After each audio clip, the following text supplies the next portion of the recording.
नमस्कार, आप देख रहे हैं महाराष्ट्र बुलेटिन, जिसमें हम बात करेंगे महाराष्ट्र के तमाम जिलों से आ रही प्रमुख खबरों की। तो चलिए शुरू करते हैं खबरों का सिलसिला। अकोला में 20 नवंबर को बालापुर तालुका के धनेगांव के शेत शिविर में एक अज्ञात महिला का शव मिला था। प्रारंभिक जानकारी के अनुसार जब कुछ मजदूर काम के लिए प्रमोद लांडे के खेत में आए तो उन्हें एक अज्ञात महिला का शव मिला। उन्होंने इसकी सूचना पुलिस को दी। सूचना मिलते ही बालापुर थाने के थानेदार प्रकाश जोडगे मौके पर पहुंचे और निरीक्षण किया। जांच के दौरान महिला के कपड़े जले हुए थे और शव आंशिक रूप से जला हुआ मिला। थानेदार जोडगे ने अपर पुलिस अधीक्षक को सूचना दी। सूचना मिलते ही अपर पुलिस अधीक्षक रेड्डी ने मौके पर जाकर स्थिति का निरीक्षण किया। अकोला से सी न्यूज संवाददाता धनराज सबकाल की रिपोर्ट। बदनापुर तालुका के मालेवाड़ी गांव में बुधवार दोपहर दर्दनाक हादसे ने पूरे गांव को शोक में डुबो दिया, जहां 7 वर्षीय रुद्र बैजीनाथ थोरात खेलते खेलते टायर के पीछे भागते हुए अचानक कुएं में गिर गया और उसे बचाने के लिए उसकी मामी भी बिना सोचे समझे कुएं में कूद गई, लेकिन तैरना न आने के कारण दोनों की डूबकर मौत हो गई। रुद्र को गन्ना तोड़ी के मौसम के कारण उसके माता पिता ने मामा विलास भालेराव के घर मालेवाड़ी भेजा था और घटना के समय वह अपनी मामी के साथ खेत पर था, जबकि मामा अस्पताल गए हुए थे। देर शाम जब विलास खेत पहुंचे और किसी को ना पाकर खोजबीन की तो कुएं के पास चप्पल देखकर उन्हें अनहोनी का अंदेशा हुआ। ग्रामीणों की मदद से कुएं में तलाश की गई और दोनों के शव बाहर निकाले गए। बदनापुर पुलिस ने एक्सीडेंटल डेथ का मामला दर्ज कर पोस्टमार्टम कराया, जबकि घटना से पूरे गांव में गहरा दुख फैल गया है। बदनापुर से सी न्यूज संवाददाता यकीन शेख की रिपोर्ट। गढ़चिरौली में केंद्र सरकार की महत्वपूर्ण सड़क योजना के अंतर्गत तैयार किया जा रहा सिरौंचा से तेलंगाना के कालेश्वर को जोड़ने वाला नया मार्ग निर्माण पूरा होने से पहले ही जर्जर होने लगा है। कुछ ही महीनों में कई हिस्सों में सड़क टूटकर धंस गई है, जिसके बाद निर्माण की गुणवत्ता को लेकर गंभीर सवाल खड़े हो रहे हैं। स्थानीय नागरिकों के अनुसार ठेकेदार द्वारा सड़क निर्माण में बेहद घटिया और निकृष्ट स्तर की सामग्री का उपयोग किया जा रहा है।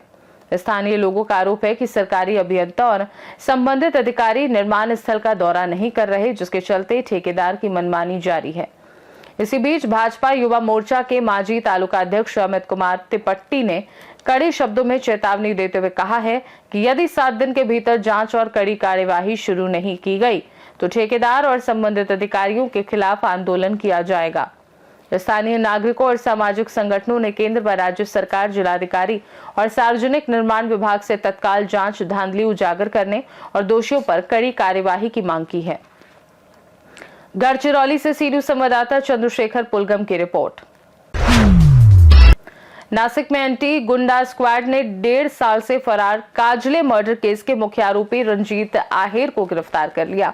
मामला 9 और 10 फरवरी 2024 का है, जब शिकायतकर्ता संदेश चंद्रकांत काजले अपने कजिन प्रीतेश विलास काजले और अन्य आरोपियों के साथ पंचवटी निमानी बस स्टैंड के पास सूर्या हॉस्पिटल के समीप गाड़ियों की खरीद बिक्री के पैसे को लेकर विवाद में पड़ गया। आरोपियों ने संदेश काजले पर बियर की बोतल और चॉपर से हमला किया। उसे कार में बैठाकर त्र्यंबकेश्वर ले गए और लोहे की रॉड व चॉपर से मारपीट कर हत्या कर दी। लाश को मोखाडा जंगल में ले जाकर कीमती सामान निकालकर जला दिया गया। पंचवटी पुलिस स्टेशन में 11 फरवरी 2024 को आईपीसी की धारा के तहत मामला दर्ज किया गया था। इस गंभीर मामले में अन्य आरोपियों स्वप्निल उन्हेवाने, पवन भालेराव, नितिन चौगुले और करण धनगले को पहले ही गिरफ्तार किया जा चुका था।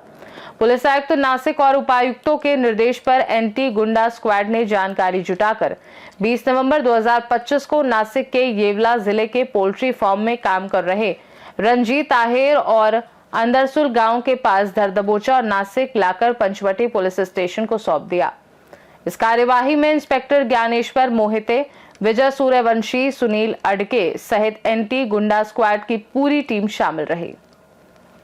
नासिक से सी न्यूज संवाददाता प्रकाश खैरे की रिपोर्ट। थाने के दीवा क्षेत्र में अनाधिकृत फेरी वालों के खिलाफ लगातार आवाज उठाई जा रही है। इसी कड़ी में भारतीय जनता पार्टी की ओर से कई स्थानों पर बैनर लगाए गए हैं, जिनमें लिखा है दाल में कुछ काला है और 50 रुपए का बोलबाला है। स्वयं घोषित कार्य सम्राट हटाओ, दीवा बचाओ। इन बैनरों के माध्यम से भाजपा के ने शिवसेना शिंदे गुट के पूर्व नगर सेवकों और पदाधिकारियों पर सीधे सीधे प्रश्न चिन्ह खड़ा किया है।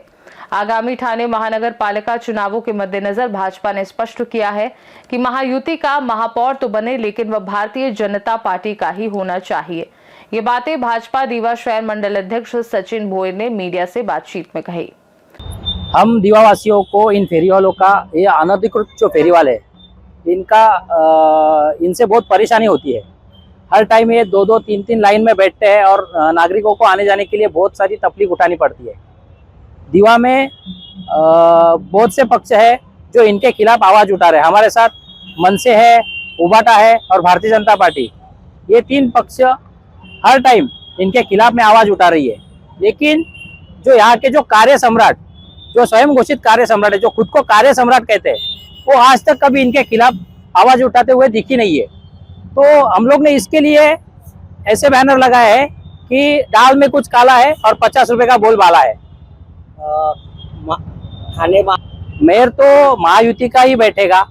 हम लोग की भी भावना है कि महायुति का ही महापौर बैठना चाहिए, लेकिन हम लोग भारतीय जनता पार्टी के कार्यकर्ता है, तो हम भारतीय जनता पार्टी के कार्यकर्ताओं के नाते महापौर महायुति का ही रहेगा, लेकिन वो भारतीय जनता पार्टी का ही रहेगा।